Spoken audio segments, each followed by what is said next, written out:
Important triggers होंगे जिसका index level पर इम्पैक्ट दिखाई दे सकता है? आशीषा, पहले तो अच्छा लग रहा है आज आप हमारे साथ क्लोजिंग शो में हैं, और दूसरा, सुबह हमने आपके सामने एक बात की थी कि बैंक निफ्टी 52,500 यानी कि 52,500 को टेस्ट कर सकता है। प्रोबेबिलिटी काफ़ी हाई है, और अगर आज आप लेवल्स चेक करेंगे बैंक निफ्टी के, तो आज सुबह सुबह मार्केट ने वो लेवल को टेस्ट किया, और आज का जो हाई बना वो था 52,577 का, यानी कि 577 का। तो 77 पॉइंट से आज हाई बन गया, और 52,500 के हमारे टारगेट्स अचीव हो गए, जो सुबह हमने डाटा के बेसिस पे आपका एनालिसिस भी करके बताया था कि कोई बड़ी बात नहीं है कि मार्केट के पास जो 52,000 की क्लोजिंग मिली है 52,500 में तब्दील कर दे। लेकिन जैसे ही वो लेवल टेस्ट हुए तो बाजार के अंदर एक शेयर जोर का एक सेल ऑफ आया। ये सेल ऑफ कुछ वैसे ही था जैसे बाय आया था। 51,000 वाला आप लो टेस्ट करके आए थे फ्राइडे को, और बहुत स्पीड से आप 52,000 तक ले आए। 1000 पॉइंट आपने चलाया बैंक निफ्टी के अंदर। सेम आज 52,500 टेस्ट करते बहुत जोर का झटका मारा, और झटका इतना जोर का था कि वो 51,800 तक चला गया। कहने का मतलब 700 से 800 पॉइंट आप नीचे आ गए। ये जो 1000 पॉइंट ऊपर 800 पॉइंट नीचे, ये क्यों हो रहा है? ऐसा क्या हो रहा है मार्केट के अंदर एक 24 घंटे के अंदर कि इतने बड़े बड़े वाइल्ड स्विंग्स आ रहे हैं? क्या इसके पीछे विक्स है? नो, विक्स हाँ एक लेवल के लिए है, मैं ये कह सकता हूँ, क्योंकि इंडिया विक्स अगर आप अभी भी चेक करेंगे तो 5% ऊपर दिखेगा। ये अंदरूनी कुछ ना कुछ मार्केट के पास फियर है जिसकी वजह से चल रहा है, लेकिन सारा क्रेडिट या सारी इस वॉलिडिटी का पीछे विक्स को नहीं ठहराया जा सकता। इसके पीछे ओपन इंटरेस्ट भी है। ओपन इंटरेस्ट कहने का मतलब है कि पोजीशंस थोड़ी लाइट हो चुकी हैं, और सुबह जब आप हमारे साथ कार्यक्रम में जुड़े थे तब भी हमने ये बात कही थी कि इतना लाइट है कि बाजार को थोड़ा सा भी धक्का देते हैं तो ज़्यादा रिएक्ट करता है, थोड़ा भी अपनी तरफ खींचते हैं वो ज़्यादा रिएक्ट होकर अपनी तरफ आता है। तो ये लाइट मार्केट की पहली पहचान है।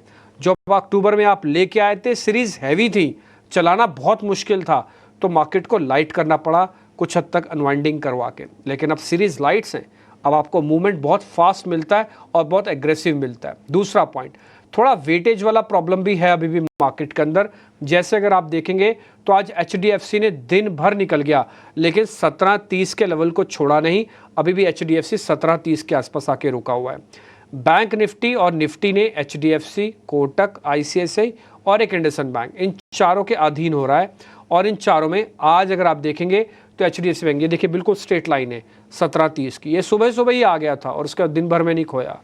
और कोटक ने जो डे लो टेस्ट किया, बाद में उसने भी लो टेस्ट नहीं किया। तो एक ने अपना हाई नहीं तोड़ा, एक ने अपना लो नहीं तोड़ा।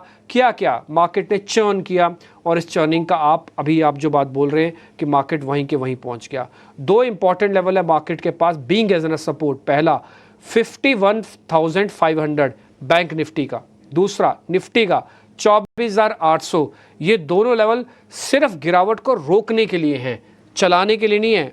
मार्क माय वर्ड, ये सिर्फ दोनों लेवल 24,800 और 51,500 ये बाजार को रोकने के लिए कि और गिरावट नहीं आए। चलाने के लिए 25,200 और 52,500 चाहिए। ये चलाने के लिए चाहिए मार्केट को, कि मार्केट को स्पीड से ऊपर लेके जाने के लिए चाहिए। चर्निंग होती रहेगी, आप इसका फ़ायदा लीजिए अपने इंटेलिजेंस से। बाइंग और डिप कीजिए, सेल ऑन राइज कीजिए, जब तक इस चेंज पूरी तरह से पैटर्न में चेंज नहीं होता। सुबह भी हमने आपको ये बात इंडिकेट किया था कि डिप मिलना बैंक निफ्टी के लिए अच्छा है, मिलेगा प्लस कर लेना, वापस ऊपर काट देना। काटना चाहो आपकी मर्जी, लेके जाना चाहो आपकी मर्जी, लेवल्स आपके पास हैं। ठीक, तो कुछ पॉइंट्स हैं और भी बहुत सारी चीज़ें हैं, लेकिन मैं ज़्यादा वेट नहीं कराऊंगा क्योंकि मेहमानों का पूरा बड़ा पैनल इस समय मेरे साथ कार्यक्रम में जुड़ रहा है। मैं धीरे धीरे करके मेहमानों को आपको इंट्रोड्यूस भी कराता हूं और फिर उनसे हम करेंगे बातचीत। राजेश अग्रवाल हमको आज फंडामेंटल एनालिस्ट के तौर पर ज्वाइन कर रहे हैं, उनसे हम उनकी इंटेलिजेंस का आज फ़ायदा लेंगे। अमरदेव सिंह टेक्निकल एनालिस्ट हैं एंजल वन के, वो भी हमारे साथ जुड़ रहे हैं। श्रीकांत चौहान कोटक सिक्योरिटीज़ के टेक्निकल एनालिस्ट के तौर पर हैं, डेरिवेटिव्स को बहुत अच्छा पकड़ते हैं, वो भी हमारे साथ जुड़ रहे हैं। श्रीकांत सर बहुत बहुत शुक्रिया, थैंक यू वेरी मच आज समय देने के लिए। और इन बिटवीन जब तक और मेहमान हमारे साथ जुड़े, उनका ऑडियो टेस्ट हो रहा है, मैं एक पॉइंट और ज़रा नोटिस आपको करा देता हूँ। 5-6 बड़े शेयरों में से जैसे आज रिलायंस का पार्टिसिपेशन कोई बहुत ज़्यादा अच्छा और बहुत बुरा भी नहीं है। L&T, TCS, इन्फोसिस, HUL, ये सभी शेयर को क्लोजली वॉच करते रहो। इन सब में अगर कोई भी प्रॉब्लम नहीं आती है तो आप समझ लेना कि आपके लॉस प्रोटेक्टेड हैं और बाजार में किसी तरह की कोई दिक्कत नहीं है। कोई ना कोई एक बड़ा प्लेयर बाजार को ड्रैग लेके जाके ऊपर ले जाने की हिम्मत रखता है। ये 6 के 6 शेयर स्क्रीन पे फायर करना, 2 फायर कर दिए, TCS इन्फोसिस भी करो, HUL और L&T भी करना। ये 6 शेयरों का कॉम्बो वेटेज रखता है मार्केट के अंदर मोर देन 50% की। इन 6 शेयरों में क्रैक आएगा तो भले कुछ भी अच्छा कर लो, बाजार नीचे जाएगा। इन 6 शेयरों में अगर टिका रहा तो कुछ भी कर लो, बाजार ऊपर आ जाएगा। तो आप इनको क्लोजली वॉच करते रहो। ये 6 शेयरों का एक पॉइंट मेरे को आपके सामने और रखना था। श्रीकांत सर नमस्ते, जरा बताइए सर आपका मार्केट पे टेक क्या, अपने ट्रेडिंग कॉल्स भी दीजिएगा सर।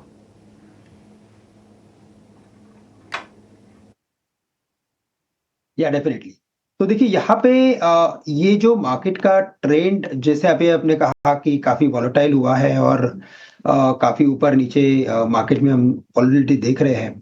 उसका सबसे बड़ा रीजन जो मुझे नजर आ रहा है वो यही है कि इस पर्टिकुलर मार्केट में जो FPIs है या FIs है वो काफी एक्टिव है और यहाँ पे जो उनकी जो ओवरऑल एक्टिविटी है वो ETF से रिलेटेड है और इसी वजह से हम मार्केट में विद इन अ मिनट कुछ 100-150 पॉइंट जाते हुए देखते हैं और अगर जब बढ़ता है तो वैसे ही 100-150 पॉइंट बढ़ भी जाता है।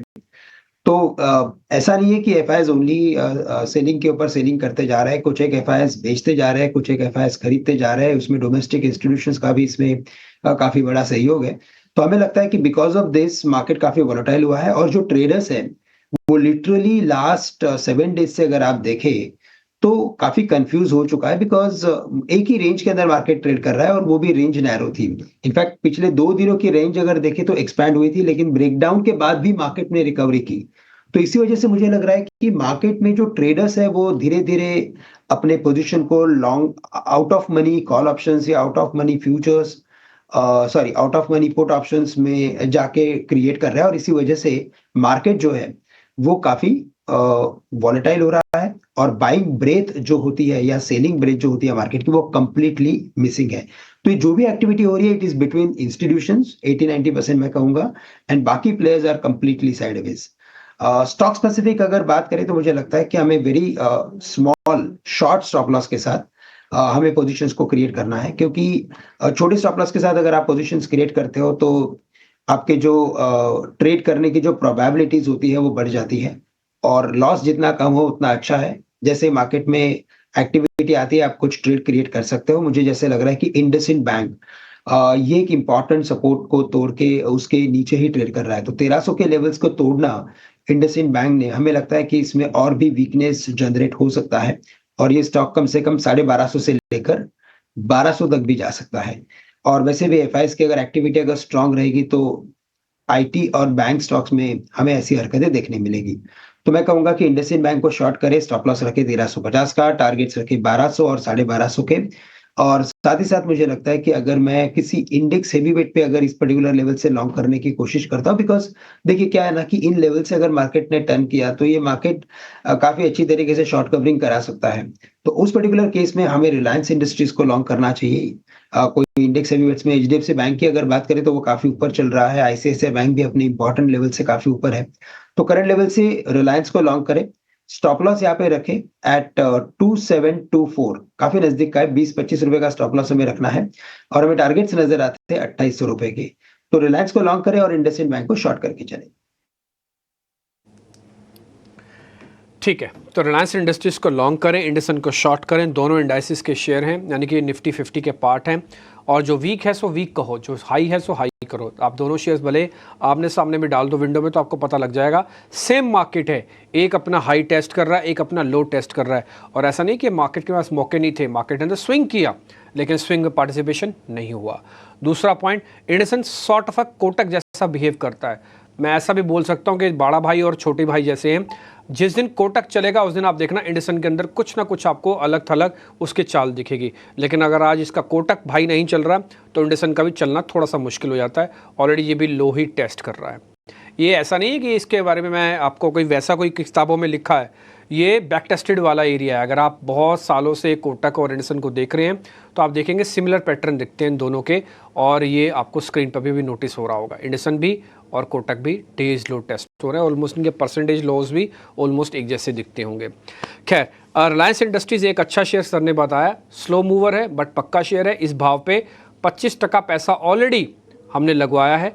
आप शायद, मेरे को लगता है श्रीकांत सर आपसे ही पूछा था मैंने या किसी और एनालिस्ट ने पूछा था कि भाई हमें 100 रुपये लगाना है रिलायंस इंडस्ट्रीज़ में, 2700 के आसपास का रेट चल रहा था, तो हमने कहा 25 पैसे डाल दें, तो उन्होंने कहा बिल्कुल डालने चाहिए।